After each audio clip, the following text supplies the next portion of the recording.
night-to-night stories all sit in that space between what we understand and what we don't. Bedtime is supposed to feel like relief, a quiet ending to noise, light, movement, a soft place to land. When I was 9 years old, it became something else entirely. It started when my parents moved me into the spare room. There was nothing obviously wrong with it. No mold, no strange marks, no smell that anyone else ever commented on. It was at the back of the house, long and narrow, with one small window that looked out over the garden. During the day, it was just another room. At night, it felt stretched, as if the distance between the door and the far wall was slightly longer after the lights went out. My bed was placed against the wall to make space, a wardrobe at the foot, a chest of drawers beside it. There was a thin gap between the skirting board and the floor where dust always collected, no matter how often it was cleaned. The first night, nothing happened. I lay on my back listening to my parents' television through the wall. Laughter, voices, the comforting sound of other people being awake. I remember thinking the room felt colder than my old one, but old houses are like that. Eventually, I fell asleep. I woke up to the sound of fabric moving. At first, I thought it was my own sheets. When you're half asleep, everything belongs to you. Every noise feels internal. Then I realized it wasn't. The sound was slow, careful, like someone turning over in bed, trying not to disturb anyone else. It was coming from the wall beside me. I held my breath. The sound stopped instantly. That was the moment fear arrived. Not panic, not imagination, recognition. Something had reacted. I turned my head and stared into the dark. There was just enough light from the street outside to outline the furniture, the wardrobe, the drawers, the edge of my bed, and the wall. It looked normal, flat, pale, unremarkable, but the air near it felt wrong, thick, cold, carrying a faint damp smell, like old clothes left too long in a sealed cupboard. I told myself it was pipes. Houses make noises. Walls expand, things shift. I closed my eyes. That's when I heard breathing. Not the warm, soft breathing of someone asleep. This was slow, wet, as if whatever was doing it had to force the air in and drag it back out.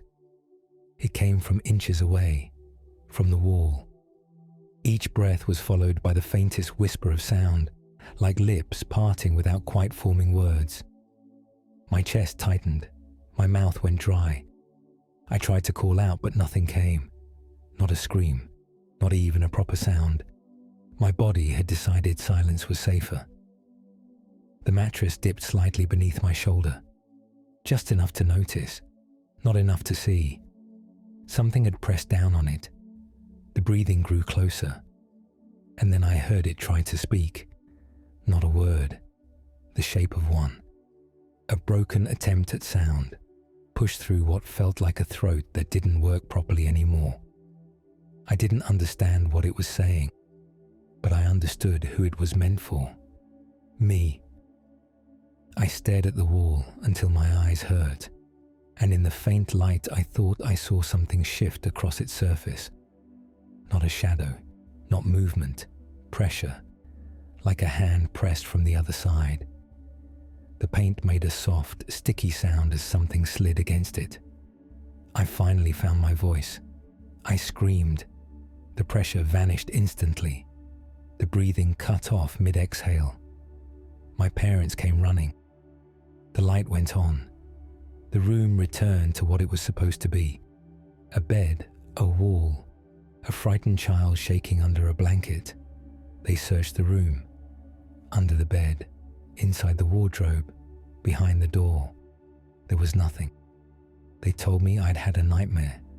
I told them they were wrong. But when my mother asked me what I'd seen, I couldn't answer. because some instinct I didn't understand yet was already telling me something important. If I described it, it would come closer. She stayed until I fell asleep again. Nothing else happened that night. I learned my first rule before I even knew I was learning rules. It would not act if someone else was in the room, and it wanted me to know that. After that first night, I stopped sleeping properly. I would lie in bed for hours, staring at the wall, listening for any sound that didn't belong to the house. The television voices in the living room became my clock. When they were still on, I felt protected. When they stopped, my stomach tightened. The second night, it waited longer. I had almost convinced myself it wouldn't come back. My breathing had slowed. My eyelids were heavy. Then the mattress dipped. Not beside me, behind me. The pressure was slow, deliberate, like a hand testing the surface before resting its weight. The smell came with it, damp, rotten, faintly sweet, like decay hidden under perfume. I didn't turn around. The wall was in front of me. The door was somewhere beyond my back. The space between us felt full. Breathing began again, closer than before. This time, I could hear shape in it. A throat struggling, fluid moving. A faint clicking sound underneath, like teeth touching when they shouldn't. Something brushed the blanket near my shoulder. Not a grab, a drag. The fabric shifted by a few millimeters, slow enough that I could doubt myself if I wanted to. I didn't. I knew. I squeezed my eyes shut and waited for the mattress to move again. It didn't. Instead, the wall made a noise. A soft, sticky sound like peeling tape. I heard it slide, across the wall, behind my head. The breathing followed it, tracking me, testing where I was. The pressure returned, firmer now, and the bed creaked quietly in complaint. My heart was pounding so hard I was sure it could hear it. Then came the whisper. Not words. Attempts. Air pushed through a mouth that didn't form sound properly. The broken remains of language. I felt it near my ear, and then something cold touched the skin just below my hairline. 2 points of pressure, like fingertips. I screamed. Everything stopped again. The bed sprang back. The smell vanished.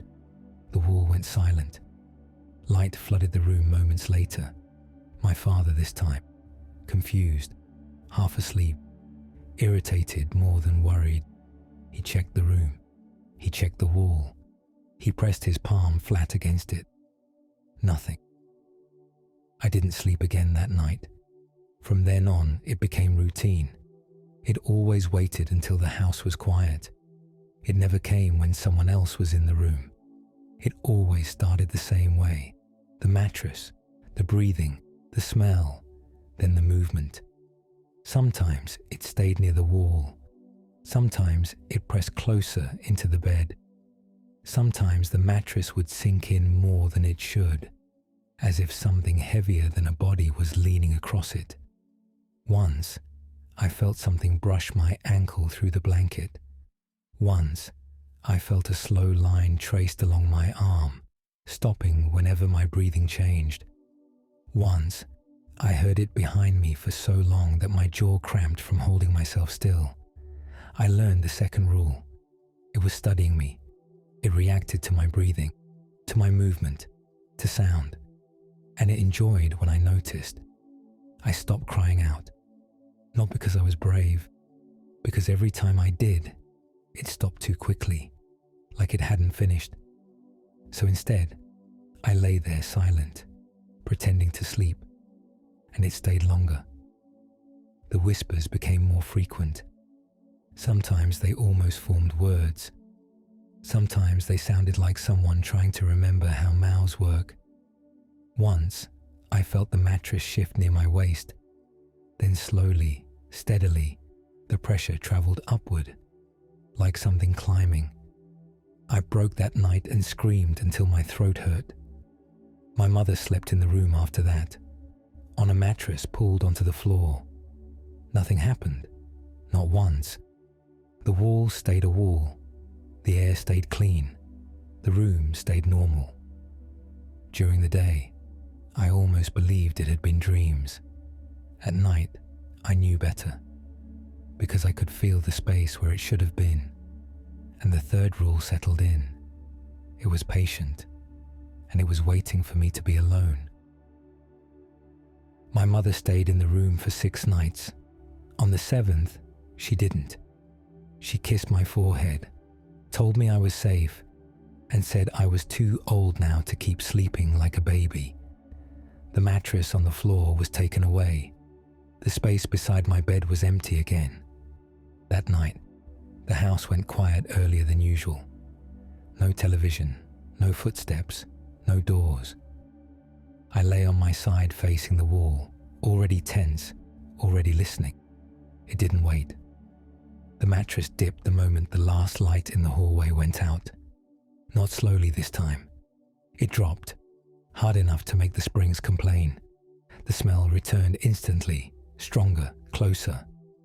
The breathing started right beside my ear, wet, uneven, excited. I didn't open my eyes. I didn't move. I focused on counting the cracks in the wall with my memory, giving my mind something to cling to. The mattress sank further. The bed frame creaked. Something was climbing onto it. Then the wall made that peeling sound again. Only this time, it didn't slide. It tore. A long, slow sound, like fabric being ripped very carefully. The breathing changed. It sounded satisfied. The pressure shifted behind me, and something touched my back. Not through the blanket, under it. Cold skin against warm, flat, hairless, unmistakably alive. I bit down on my tongue to stop myself making a sound. The contact didn't pull away, it stayed. Then it moved, slowly, exploring, tracing the shape of my shoulder blade, following the curve of my spine, each movement deliberate, like it was learning what I was. My vision blurred from how hard my heart was beating. Then something slid beneath my neck, not lifting, resting, as if testing how easily my head could be guided.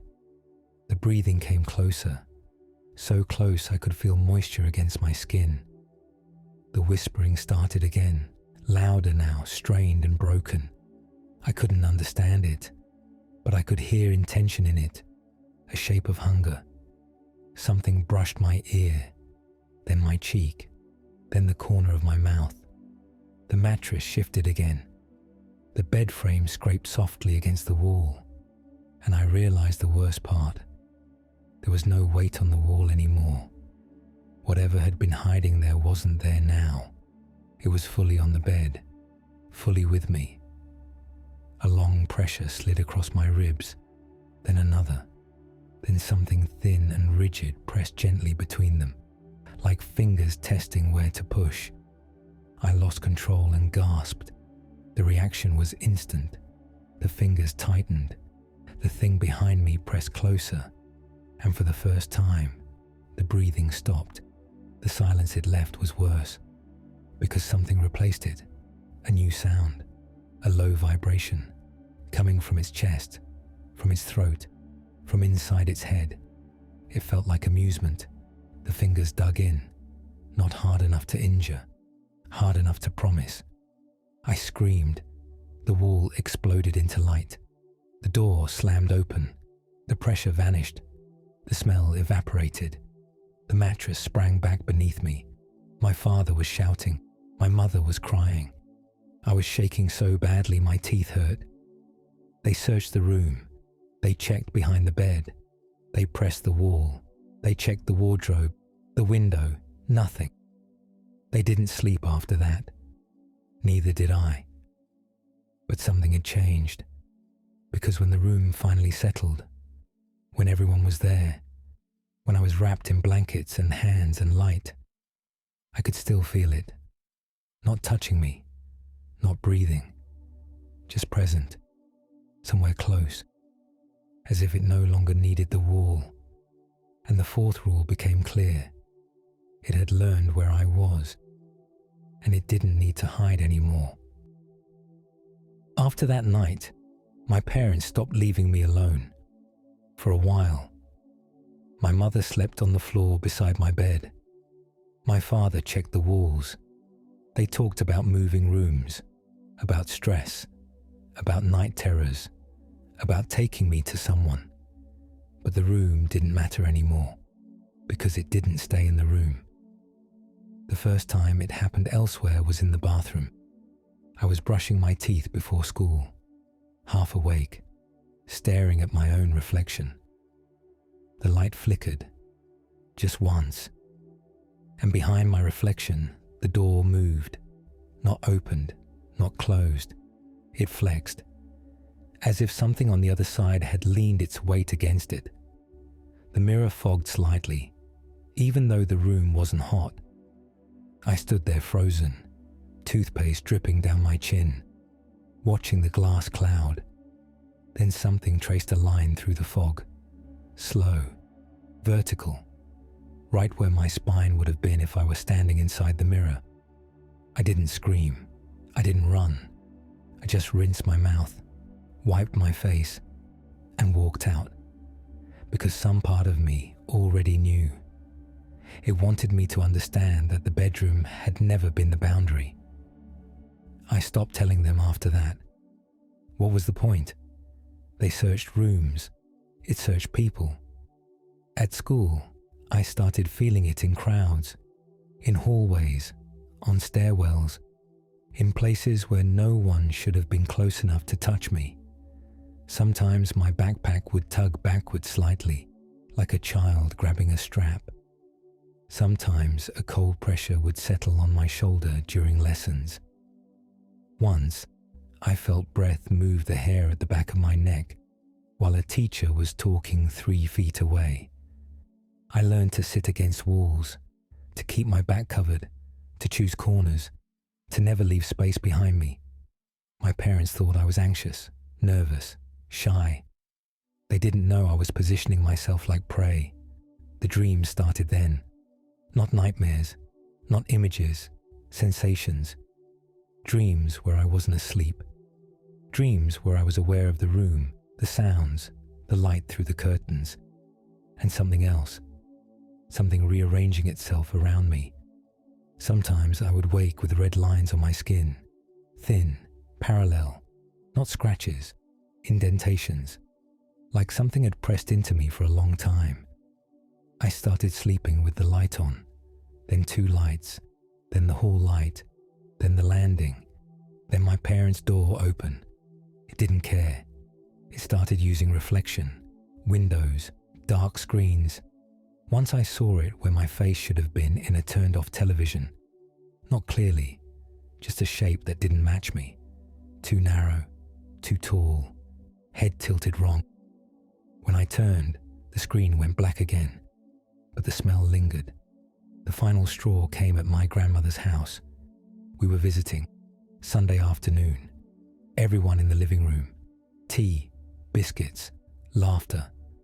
I was on the floor with my back against the couch, safe, surrounded, I thought.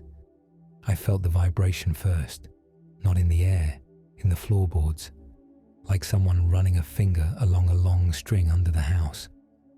Then the couch pressed gently into my shoulders, not from someone shifting, from something leaning.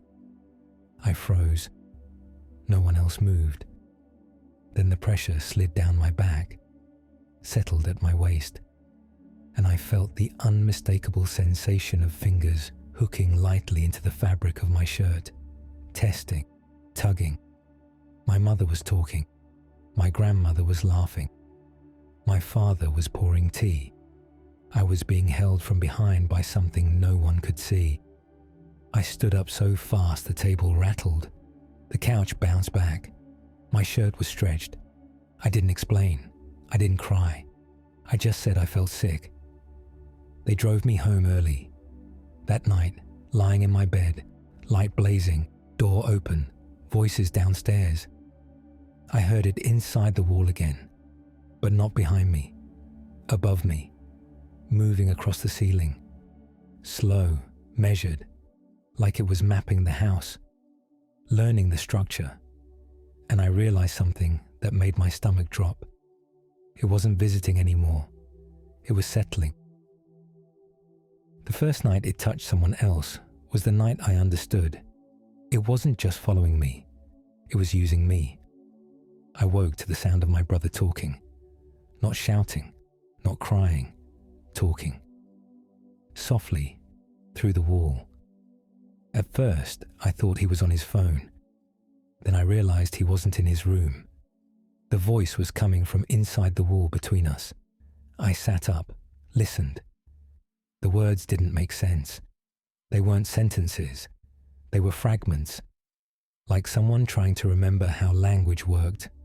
My name was in there, not spoken, broken, bent. Like it was being mouthed by something that didn't have the right parts. I put my feet on the floor. The sound stopped immediately. The silence after was worse. I opened my door. The hallway was dark.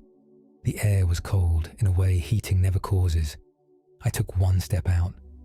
Then I heard it again. Not from the wall, from my brother's room. I crossed the hall, slow, every instinct telling me not to. His door was open. He was sitting upright in his bed, eyes open, unblinking, mouth moving slightly, not speaking, breathing, fast, shallow, like he was running in a dream. I whispered his name. Nothing. I took another step. The smell hit me.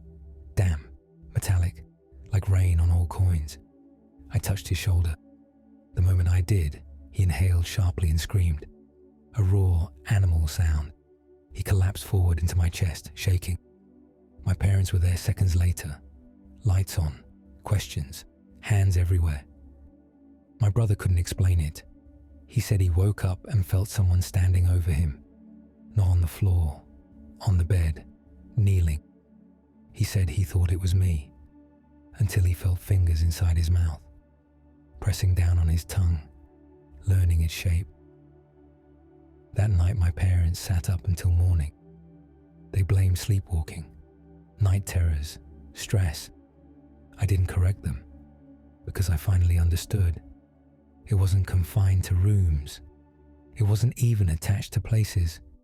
It was anchored to awareness, to whoever was most open to it, to whoever noticed it, and I had been noticing it my whole life. After that, it appeared in ways that weren't subtle. My door would open on its own, not drift, open, slow, deliberate, stopping only when the gap was wide enough to see into my room. Sometimes the light in the hallway would turn off, leaving only my room illuminated, like a display. Once, I woke to every toy I owned arranged in a semicircle around my bed, all facing inward, none of them touching me, all of them close enough to feel like witnesses. I stopped sleeping properly. I stayed awake until my body shut down. It learned that too. It learned exhaustion, the way fear softens when the mind is starved. The first time I saw it clearly was in a reflection.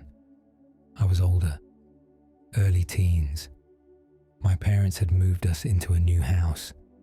They thought distance would fix it. I was in the kitchen late at night getting water. The window over the sink was black, no outside light, just my own reflection. I leaned forward to drink, and the reflection leaned closer than I did, its head tilted. Mine didn't. The face was almost right, almost human, but stretched, as if someone had tried to remember a person from a description. The eyes were too far apart. The mouth had too many lines. The skin looked like it had been pulled tight over a frame that didn't fit. I dropped the glass. It shattered. The reflection didn't move. Then it smiled, not with lips, with the idea of a smile, and I felt something touch my lower back, firm, possessive, like a hand claiming where it belonged. When I turned, there was nothing there, but in the reflection, it was closer, close enough that its mouth was near my ear. And though the room was silent, I heard it clearly, inside my head, not in a voice, in intention. You make it easier. That was when I understood the worst part. It didn't haunt me because I was weak. It stayed because I was compatible. Because some part of my mind, my fear, my attention, my awareness, made space for it. And now, it was learning how to make space in others. After the night in the kitchen, I stopped pretending this was something that would end. It wasn't an intruder. It wasn't visiting. It was developing. The activity spread. Not manifestations, behaviors. My brother started sleepwalking, standing in doorways, breathing through his mouth, fingers twitching like he was touching something only he could feel. My mum complained about dreams where someone stood beside her bed and whispered numbers into her ear. My dad began finding wet footprints in the hallway in the mornings. Too long, too narrow, no tread. They still searched for normal explanations. Stress, old pipes, mice, faulty heating. I started searching for patterns, times, rooms, emotional states. It didn't appear when people were angry. It didn't appear when they were talking. It appeared when people were inward, quiet, tired, thinking, paying attention to nothing. The more someone withdrew, the closer it got. The first injury happened on a Sunday. We were eating breakfast. My brother suddenly dropped his fork and screamed. He said something had bitten him. When he pulled his sleeve up, there were 4 deep purple marks on his forearm. Not scratches, not punctures, indented, as if something with rounded joints had pressed into him hard enough to bruise beneath the skin. They faded in hours, but that night, he slept in my parents' room. I didn't. I stayed awake in mine, sitting against the wall, light on, waiting. At 2:41 a.m., the temperature dropped. Not gradually, instantly. My breath fogged, the light dimmed, not off, muted, like it was being viewed through water. The door didn't open, the wall did. Not physically, visually, like depth was being added to it, like it had realized the surface was optional.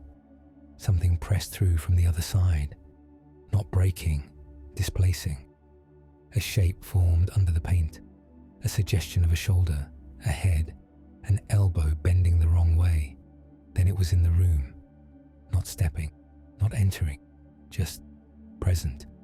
It stood between my bed and the door, tall, unbalanced, as if gravity affected it differently.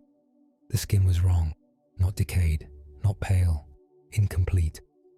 Areas where texture existed without surface, edges that didn't finish. The face was closer to correct now, nose, mouth, eye placement closer to human. But the eyes themselves were wrong, too reflective, like they were meant to show environments instead of emotion. It tilted its head the same way my reflection had. I didn't scream, I didn't move. And that's when it did something new. It reached behind itself and pulled. Something unfolded from its back, long, jointed, thinner than limbs should be. They weren't arms, they were structures, supports, prototypes. They touched the wall, the door frame, my bed, gently, testing pressure, texture, resistance. Then one of them extended toward my face. It didn't touch me. It stopped an inch away, and I felt heat, not physical heat, mental, like the sensation you get when you remember something vividly. My mind filled with images that weren't mine, rooms, corners, beds, people lying still, eyes open. The thing wasn't showing me memories. It was showing me attempts, failures, iterations. It leaned closer, and for the first time, its mouth moved correctly. I couldn't hold them, it said. The voice wasn't sound, it was interpretation, like my brain was doing the speaking for it. They close themselves. They forget. You don't. One of the thin structures touched my chest, right over my heart. And the pressure wasn't physical. It was emotional, sudden, overwhelming. Every fear I'd ever had surged at once. Every night, every sound, every moment of dread. It fed, not on terror, on access. And I realized something with absolute certainty. It wasn't learning how to scare people. It was learning how to stay. After that night, it stopped hiding. Not completely, but it stopped caring about being invisible. Things began to move when people were watching. A chair slowly rotating by itself in the living room. The bathroom mirror misting over with no heat. Footprints forming across the hallway carpet, while my parents stood there staring. My mum was the first to truly see it. She was doing laundry in the back room. I heard her scream my name in a way I'd never heard before. Not fear, recognition. When I ran in, she was on the floor, back against the dryer, staring at the far corner. Her mouth was open, but no sound was coming out. Her eyes were flooding. I followed her gaze. The corner of the room looked deeper than it should have. The shadows didn't line up. Something was occupying the space where two walls met. Not fully, but enough. The shape was wrong again. Bigger, heavier, less unfinished. It had mass now. The surface of it rippled slowly like something breathing under cloth, and it was looking directly at her, not past her, at her. My mum whispered, "It's practicing." She didn't know where the word came from. Neither did I, but we both understood it. The thing tilted its head and smiled. It wasn't a human smile. Too many micro movements, too many muscles engaging at once. It was assembling the expression from observation instead of instinct. Then it did something I still can't explain. The shadow behind it separated and stood up. A second shape pulled itself out of the first, smaller, thinner, quicker, like a reflection being peeled off. My mum started screaming properly then. The second shape looked less stable, its edges blurred, its proportions wrong, but its movements were better, smoother, more intentional. It took a step forward. My mum passed out. When my dad and brother ran in, the room was empty. The air felt wrong, like static, like the moment after lightning. They called an ambulance. They said it was a panic attack. They gave her oxygen. They used words like hallucination and stress. But that night, both of them dreamed the same dream. They told me separately. They were standing in our hallway, unable to move, while something walked from door to door, trying handles, testing rooms, learning where people were. From that point on, it began appearing in photographs, not clearly, but distortions. A figure where compression should be, smears where light shouldn't bend. In one photo of my brother's birthday cake, something tall was standing behind him. No one had been there. In the reflection on the oven door, I saw its face again, clearer than ever, almost finished, and behind it, another and another. Not copies, progressions, stages. It wasn't alone anymore. It was building. And whatever it was learning to be, it was learning it from us. It made its first mistake 3 weeks later. Up until then, everything it did was subtle, observational, like a scientist working behind glass. Then one night, it reached too far. I was in the kitchen with my brother. Mum was asleep upstairs. Dad was on the phone in the living room. Normal, mundane, the kind of quiet that usually meant nothing. My brother was leaning against the counter, scrolling on his phone, half listening to me complain about school. Then he froze. Not stiffened, not startled. He just stopped. His thumb halted mid-scroll. His mouth stayed slightly open. I asked his name. No response. I waved my hand in front of his eyes. Nothing. Then his pupils dilated so fast it was visible, like someone had turned a dial. And he smiled. Wrong. The same way it had. Too deliberate, too constructed. His head tilted. Exactly the same angle. And he said my name. Not in his voice. In mine. Perfectly. Same pitch. Same cadence. Same nervous breath I always took before speaking. My stomach dropped. I whispered, "Stop." His smile widened, and then his skin moved, not underneath, across, like something was pulling it from the inside, testing how much it could shift without tearing. His jaw unhinged slightly, reset, then he blinked, once, twice, and the thing inside him panicked. I saw it. It lost rhythm. His breathing went out of sync. His shoulders twitched. One hand slammed flat against the counter hard enough to crack the laminate. A sound came out of him, layered, voices overlapping, my brother's, mine, something older under both. He convulsed and collapsed to his knees. The moment he hit the floor, it was gone, just gone, like a switch had been cut. He vomited, cried, didn't know where he was, didn't remember the last 10 minutes. The doctors said seizure, stress-induced episode.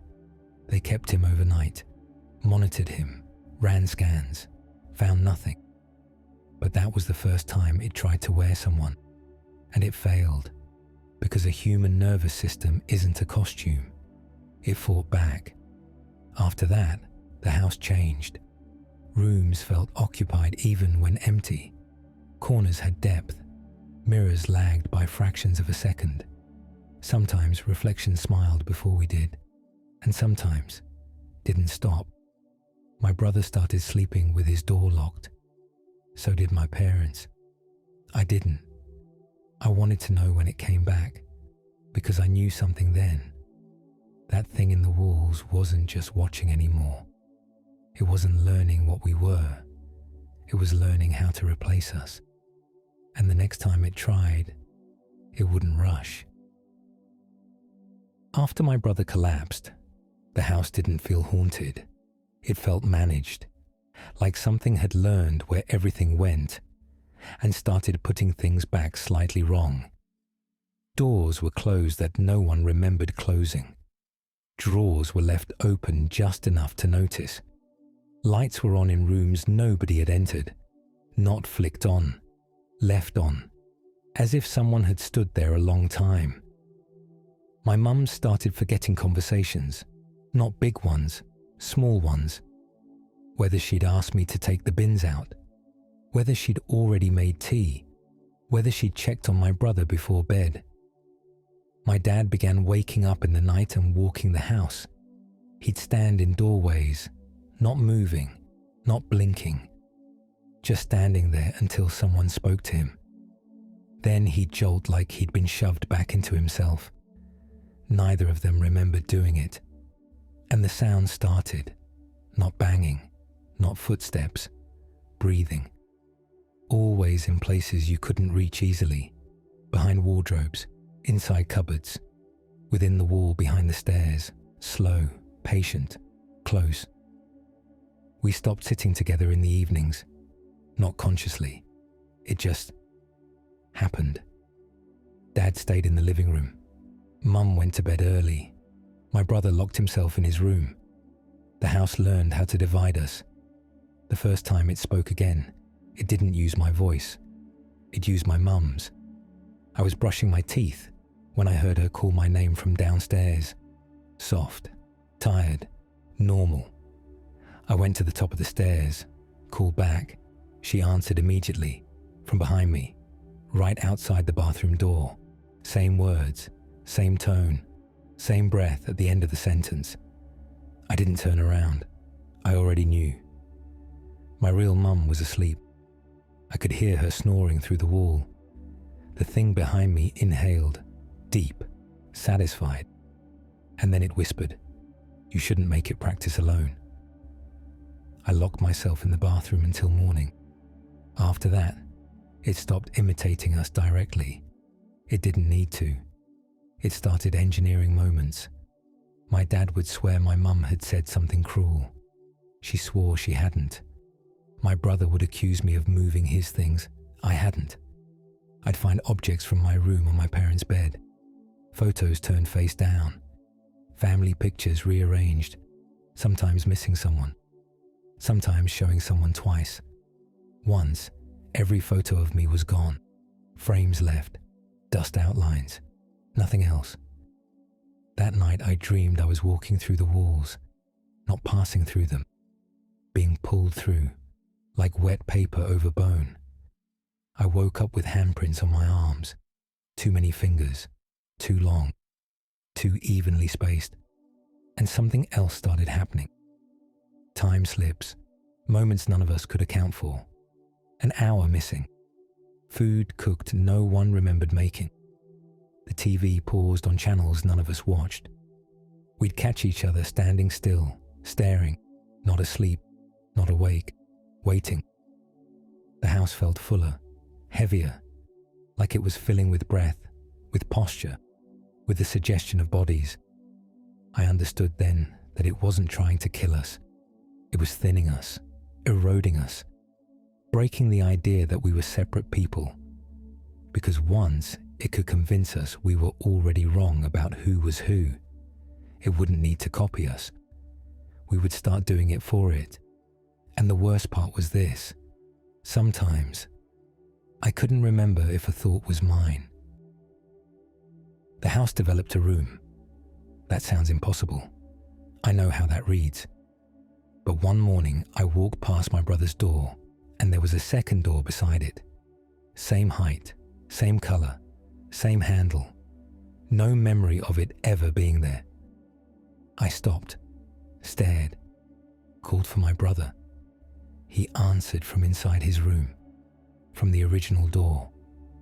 When I asked him what the other one was, he laughed, told me there'd always been two, said I must be overtired. My parents agreed. They looked at me like I'd just asked why the ceiling existed, so I opened it.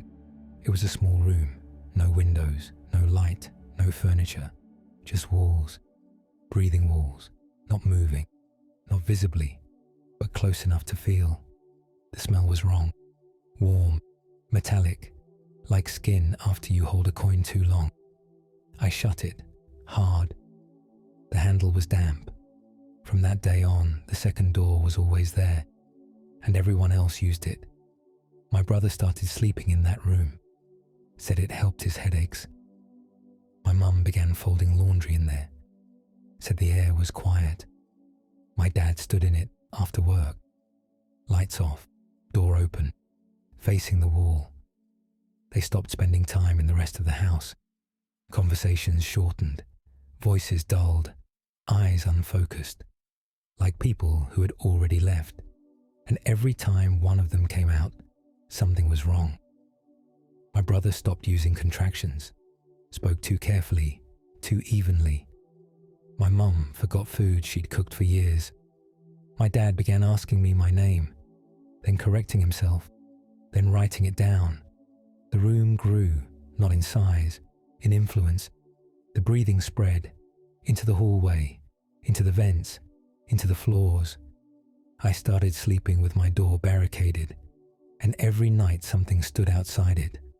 Not scratching, not knocking, just adjusting its weight, letting me hear it, learning how tall it was.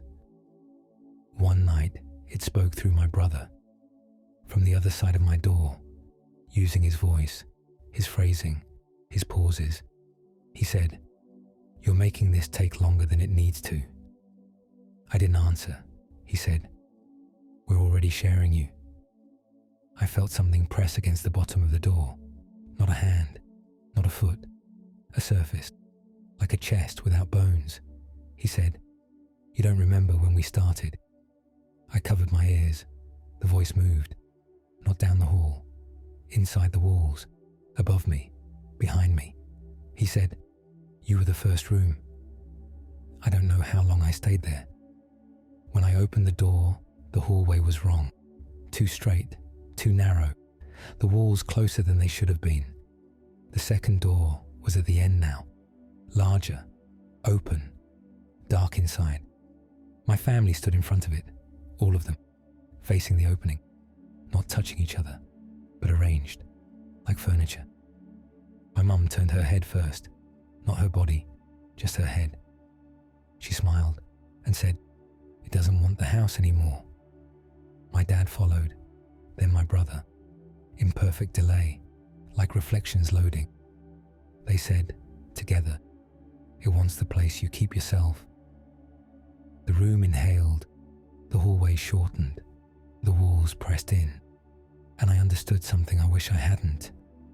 The house didn't grow a room, it uncovered one, and it wasn't built into the house, it was built into me. I used to think memory lived in the brain, like files, folders, drawers you could open if you tried hard enough. I was wrong. Memory lives in space, in the gaps between things, in the places you don't look because nothing is supposed to be there. The room wasn't new. It wasn't even in the house. It was in the parts of me I never questioned, the pauses between thoughts, the moment before sleep, the half second after waking where you don't know who you are yet. That's where it had been living, using me the way a house uses walls. I started noticing how often my mind went blank, not forgetting, being emptied, standing in the kitchen holding something and not knowing why, reading the same sentence over and over because it wouldn't stay read, hearing my own voice say things I didn't plan. Once, I caught myself standing in front of the second door with my hand raised, knuckles inches from knocking. No memory of walking there. I backed away. The handle was warm, not from air, from contact. It didn't just want me to enter, it wanted permission. That's what the family was, not replacements, invitations. They were rehearsing me, showing me how to stand, how to wait, how to stop being a person without making a scene. The house felt smaller every day, rooms losing corners, hallways forgetting where they went, mirrors no longer reflecting the same delay as my movements. Sometimes my reflection finished actions I hadn't started yet. The breathing followed me everywhere, under floors, inside walls, behind my eyes, and once I noticed it there, I couldn't stop. It breathed when I tried to sleep. It breathed when I tried to remember my childhood. It breathed when I tried to picture my own face. Every memory I touched felt staged, like sets, like places built around something that had always been standing just out of view. I went back to my old bedroom, the one from before, the place where all of this had started. The bunk bed was gone, the wallpaper stripped, but the wall where it used to press through was still wrong, too smooth, too cold. I put my palm against it and felt depth, not space, distance, like touching the surface of a lake and knowing there's no bottom. The room wasn't somewhere you went, it was somewhere that opened. Every time I'd frozen as a child, every time I'd pretended not to hear, every time I'd waited instead of running, I hadn't been surviving, I'd been constructing. The room was the shape fear leaves behind when it outgrows the body, and now it had enough of me to finish. That night the second door was inside my bedroom, right where my closet used to be. No sound, no warning, just there, open, dark, breathing. And I knew something else, something final. It didn't need the house anymore. It didn't need my family. It didn't even need the room. It was done building. What it needed now was a way to walk. The dark inside the doorway didn't sit still. It shifted, not like smoke, not like shadow, like something learning the limits of a shape. The breathing was louder now, not around me, not behind walls, in front of me. inside the room. I stood at the foot of my bed and understood something with a clarity that felt like grief. The room was never where it lived. The room was where it practiced. Every night I lay still. Every time I pretended sleep. Every time I let fear decide for me. I had been teaching it what a person looks like when they stop moving. The floor dipped as I stepped closer. The air felt used, exhaled too many times. The doorway was taller than it should have been, too narrow for the dark inside, as if it were holding itself back, waiting for permission. I didn't pray, I didn't scream, I didn't call anyone, because it wasn't coming for help. It was coming for function, for posture, for pattern, for a way to be. My hand shook when I reached out. The cold from inside the doorway wasn't cold. It was absence. The feeling you get when something that should resist you doesn't. My fingers passed the frame, then my wrist, then my arm, and the darkness folded. Not around me, into me. I didn't step forward. The room stepped out. It didn't emerge. It aligned. Every place fear had hollowed me, filled. My knees locked, my mouth opened, and something inside my chest found the shape of breath. But it wasn't mine. The first thing it learned was how to stand. The second was how to look back. I saw myself in the mirror across the room, except my reflection was closer, breathing sooner, smiling before I did. Behind my eyes, something rearranged, not thoughts, access. I felt it map weight, balance, tension, how the jaw opens, how the throat tightens, how the hands curl when they are deciding something. And beneath all of it, relief. The house stopped breathing. The walls went quiet. The floor stilled. The room was done. It had what it needed. The pressure inside my skull eased.